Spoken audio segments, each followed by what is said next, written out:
independence and freedom from the Soviet Union and breaking back into the free world. Yay!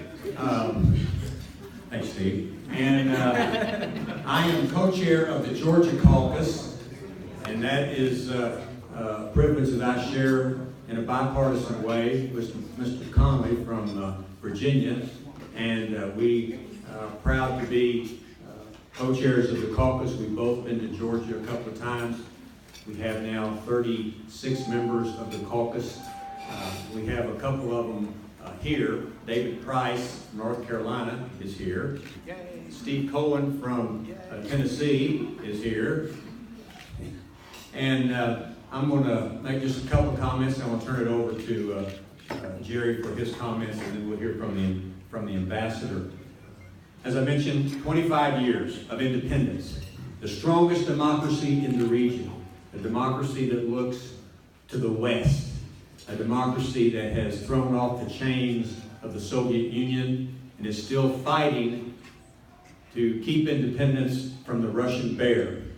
In 2008, the Russian bear, Napoleon of Siberia, as I call Putin, invaded Georgia, took 1/3 of the country, and still controls those two territories that belong to Georgia. And in fact, many people in the West don't realize this, but Russia continues to move the borders of those two territories and takes more and more land every day.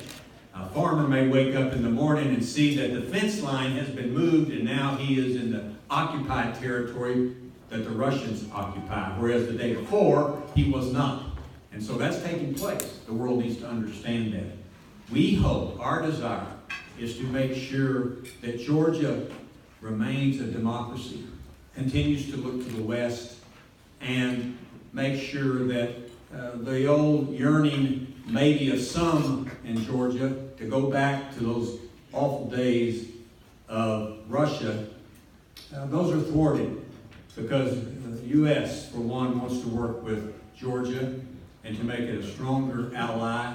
Georgia is one of the only countries in the world that is a non-NATO partner that still has troops on the ground in Afghanistan, serving alongside of Americans and dying alongside of Americans. That tells you Georgia's commitment to freedom and to the West.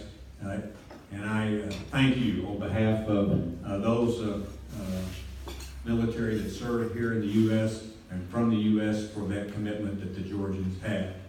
We want to continue to work with Georgia on democratic principles. Democracies are not easy governments to maintain. They're kind of messy sometimes. We don't have that problem here in the United States. But I say that facetiously because it's always a work in progress because the people are in charge. The people are in charge. And we will continue to work with Georgia, confirm our commitment, and with Jerry Conley and myself as chairs of the Georgia Caucus, we're not going to let Georgia go away, so to speak. So let me introduce, there he is right there, the co-chair, my friend from Virginia, Mr. Jerry Conley, for his comments.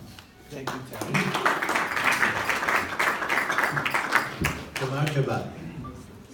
It is great to be with you tonight, and my great